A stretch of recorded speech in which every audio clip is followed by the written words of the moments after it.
मिल्खा सिंह का जन्म अविभाजित भारत के पंजाब में एक सिख राठौर परिवार में 20 नवंबर 1929 को हुआ था।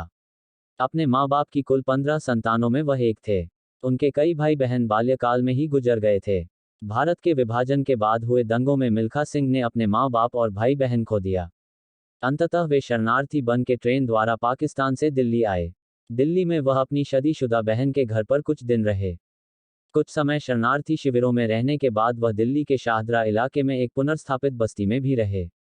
भारत के विभाजन के बाद की अफरा तफरी में मिल्खा सिंह ने अपने माँ बाप खो दिए।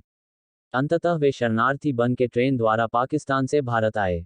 ऐसे भयानक बचपन के बाद उन्होंने अपने जीवन में कुछ कर गुजरने की ठानी। एक होनहार धावक के तौर पर ख्याति प्राप्त करने के बाद उन्होंने 200 मीटर और 400 मीटर की दौड़ें सफलतापूर्वक की और इस प्रकार भारत के अब तक के सफलतम धावक बने। कुछ समय के लिए वे 400 मीटर के विश्व कीर्तिमान धारक भी रहे।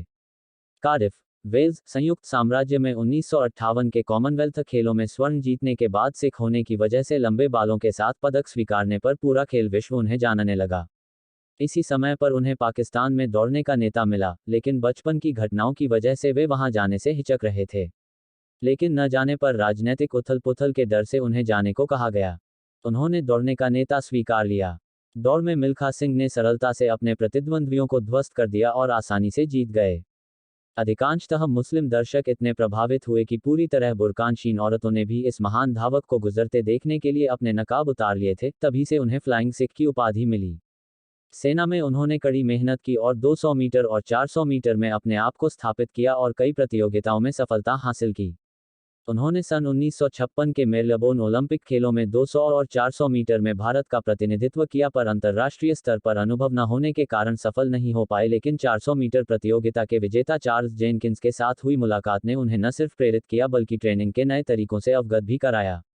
इसके बाद सन 1958 में कटक में आयोजित राष्ट्रीय खेलों में उन्होंने 200 मीटर और 400 मीटर प्रतियोगिता में राष्ट्रीय कीर्तिमान स्थापित किया और एशियन खेलों में भी इन दोनों प्रतियोगिताओं में स्वर्ण पदक हासिल किया।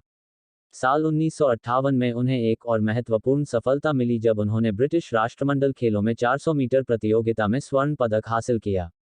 इस प्रकार वह राष्ट्रमंडल खेलों के व्यक्तिगत स्पर्धा में स्वर्ण पदक जीतने वाले स्वतंत्र भारत के पहले खिलाड़ी बन गए।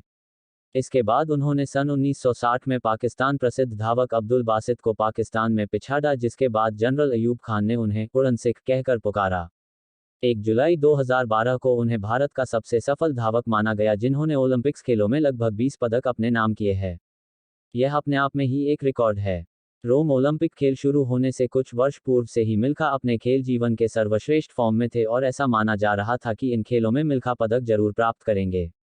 रोम खेलों से कुछ समय पूर्व मिल्खा ने फ्रांस में 45.8 सेकंड्स का कीर्तिमान भी बनाया था। 400 में दौड़ में मिल्खा सिंह ने पूर्व ओलंपिक रिकॉर्ड तो जरूर तोड़ा, पर चौथे स्थान के साथ पदक से वंचित रह गए। 250 मीटर की दूरी तक दौड़ में सबसे आगे रहने वाले मिल्खा ने एक ऐसी भूल कर दी जिसका पछतावा उन्हें आज भी है। उन्हें लगा कि वो अपने आप को अंत तक उसी गति पर शायद नहीं रख पाएंगे और पीछे मुड़कर अपने प्रतिद्वंदियों को देखने लगे, जिसका खामियाजा उन्हें भुगतना पड़ा और वह धावक जिससे स्वर्ण की आशा थी कांस्य भी नहीं जीत पाया। मिल्खा को आज तक उस बात का मलाल है। इस असफलता से सिंह इतने निराश हुए कि उन्होंने दौड़ से संन्यास लेने का मन बना लिया, पर बहुत समझाने के बाद मैदान में फिर वापसी की। मिल्खा ने कहा कि 1947 में विभाजन के वक्त उनके परिवार के सदस्यों की उनकी आंखों के सामने ही हत्या कर दी गई। वह उस दौरान 16 वर्ष के थे। उन्होंने कहा, हम अपना गांव गोविंदपुरा, आज के पाकिस्तानी पंजाब में मुजफ्फरगढ़ शहर से कुछ दूर पर बसा गांव नहीं छोड़ना चाहते थे। जब हमने विरोध किया तो इसका अंजाम विभाजन के कुरूप सत्य के रूप में हमें भुगतना पड़ा। चारों तरफ खून खराबा था। उस वक्त मैं पहली बार रोया था। उन्होंने कहा कि विभाजन के बाद जब वह दिल्ली पहुंचे तो पुरानी दिल्ली रेलवे स्टेशन पर उन्होंने कई शव देखे। उनके पास खाने के लिए खाना और रहने के लिए छत नहीं थी। मिल्खा ने कहा कि 1960 के रोम ओलंपिक में एक गलती के कारण वह 400 मीटर रेस में सेकंड के 100वें हिस्से से पदक चूक गए। उस वक्त भी वह रो पड़े थे। मिल्खा ने कहा कि वह 1960 में पाकिस्तान में एक दौड़ में हिस्सा लेने जाना नहीं चाहते थे, लेकिन प्रधानमंत्री नेहरू के समझाने पर वह इसके लिए राजी हो गए। उनका मुकाबला एशिया के सबसे तेज धावक माने जाने वाले अब्दुल खालिक से था। इसमें जीत हासिल करने के बाद उन्हें उस वक्त पाकिस्तान के राष्ट्रपति फील्ड मार्शल अयूब खान की ओर से फ्लाइंग सिख का नाम मिला। मिला सिंह ने खेलों में उस समय सफलता प्राप्त की जब खिलाड़ियों के लिए कोई सुविधाएं उपलब्ध नहीं थीं, न ही उनके लिए किसी ट्रेनिंग की व्यवस्था थी। आज इतने वर्षों बाद भी कोई एथलीट ओलंपिक में पदक पाने में कामयाब नहीं हो सका है। रोम ओलंपिक में मिल्खा सिंह इतने लोकप्रिय हो गए थे कि जब वह स्टेडियम में घुसते थे, दर्शक उनका जोशपूर्वक स्वागत करते थे। यद्यपि वहां वह टॉप के खिलाड़ी नहीं थे, परंतु सर्वश्रेष्ठ धावकों में उनका नाम अवश्य था। उनकी लोकप्रियता का दूसरा कारण उनकी बढ़ी हुई दाढ़ी व लंबे बाल थे। लोग उस वक्त सिख धर्म के बारे में अधिक नहीं जानते थे, अतः लोगों को लगता था कि कोई साधु इतनी अच्छी दौड़ लगा रहा है। उस वक्त पटखा का चलन भी नहीं था, अतः सिख सिर पर रुमाल बांध लेते थे। मिल्खा सिंह की लोकप्रियता का एक अन्य कारण यह था कि रोम पहुंचने के पूर्व वह यूरोप के टूर में अनेक बड़े खिलाड़ियों को हरा चुके थे और उनके रोम पहुंचने के पूर्व उनकी लोकप्रियता की चर्चा वहां पहुंच चुकी थी।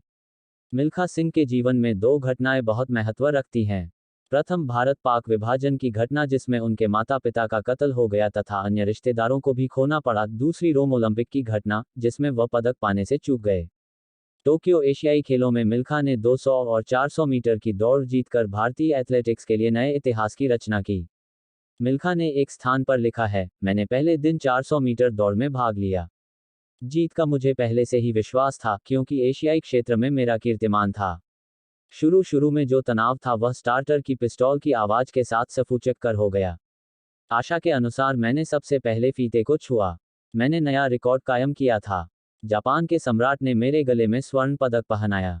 उस क्षण का रोमांच मैं शब्दों में व्यक्त नहीं कर सकता। अगले दिन 200 मीटर की दौड़ थी।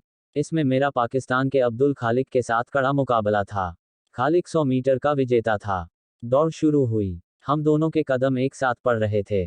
फिनिशर टेप से 3 मीटर पहले मेरी टांग की मांसपेशी खींच गई और मैं लड़खड़ाकर गिर पड़ा। मैं फिनिशर लाइन पर ही गिरा था। फोटो फिनिश में मैं विजेता घोषित हुआ और एशिया का सर्वश्रेष्ठ एथलीट भी।